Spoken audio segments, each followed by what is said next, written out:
Hi friends, explore everything চ্যানেলে আপনাদের সকলকে স্বাগত। আজকে আমরা যে প্রোডাক্টটি আনবক্সিং করব তার আগে আপনাদের সঙ্গে দু একটি কথা শেয়ার করে নেওয়া দরকার। আপনাদের মধ্যে এমন অনেকেই আছেন যারা একটু হাই রেঞ্জের সেট ইউজ করতে ভালোবাসেন, যেমন ধরুন অ্যাপেলের সেট বা স্যামসাংয়ের সেট বা ওপো, ভিভো, সেটা যে কোনো ব্র্যান্ডেরই হতে পারে।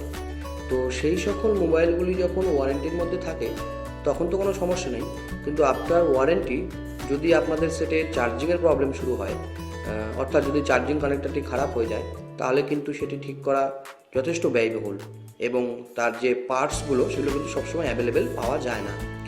তো সেই কারণেই আজকে আমি যে প্রোডাক্টটি আনবক্সিং করব সেখানে আপনাদেরকে তার সলিউশনটি দেখিয়ে দেওয়া হবে। যারা হাই রেঞ্জের সেটগুলো ইউজ করছেন, অর্থাৎ তাদের যদি ওয়্যারলেস চার্জিং সাপোর্ট থাকে, তারা কিন্তু চার্জিং কানেক্টরটিকে না বদলিয়েও খুব সুন্দরভাবে মোবাইলটাকে চার্জ করতে পারবেন এবং তাতে ক্ষতিও হবে না। তো চলুন বন্ধুরা, দেখে নেওয়া যাক আজকে আমাদের ভিডিওটি।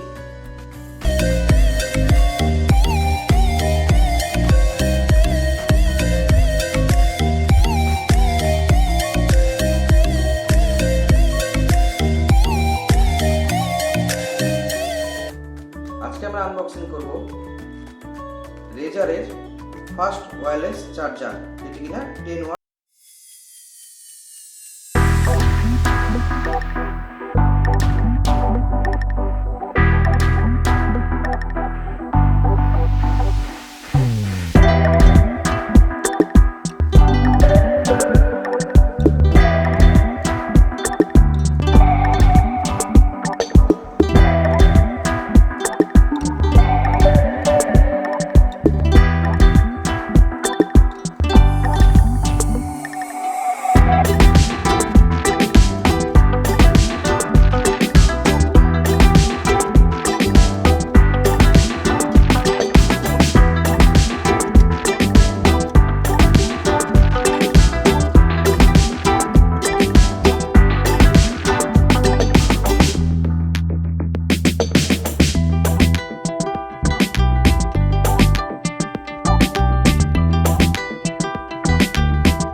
নিচে রাবার প্যাড করা আছে যাতে আপনার এটিকে ফ্লোরে রাখলে পরে যাতে না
কিন্তু কোনো চায়না প্রোডাক্ট না, এটা কিন্তু মেড ইন ইন্ডিয়া প্রোডাক্ট।